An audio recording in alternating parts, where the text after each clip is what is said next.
Hey, hvordan går det, siger du til en god bekendt, du tilfældigvis møder på gaden.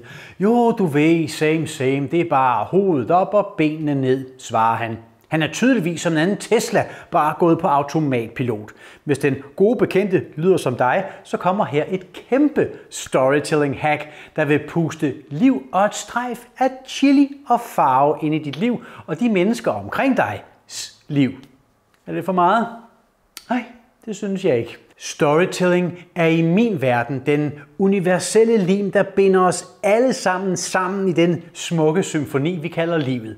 Det betyder, at historier kommer i alle mulige former og størrelser, og i dag skal vi tale om, hvilken kæmpe impact selv de små historier kan have på din forretning og dit liv. Hvis du vil være en bedre historiefortæller, så kan du selvfølgelig tage min masterclass, der indeholder et kæmpe modul om netop storytelling. Alene det modul er hele prisen værd. Hvis du vil være førstevælger, når det går online, så finder du et link, du kan skrive dig op til i teksten over videoen her. Men indtil da, hvis vi nu alle sammen begynder at være mere til stede i vores daglige liv, så vil vi spotte de mange historier, der springer frem hver eneste dag.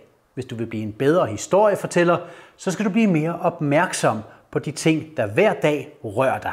Altså rører dig følelsesmæssigt. Når noget rører dig, så skriv det ned.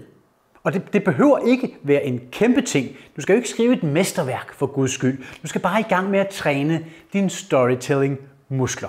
I går, som et eksempel, var jeg totalt nede. Altså jeg var træt, jeg var trist, og når jeg har det sådan, så trøstespiser jeg.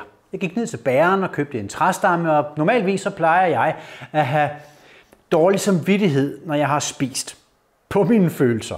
Men det var bare den bedste træstamme, jeg nogensinde har smagt, så jeg nød den.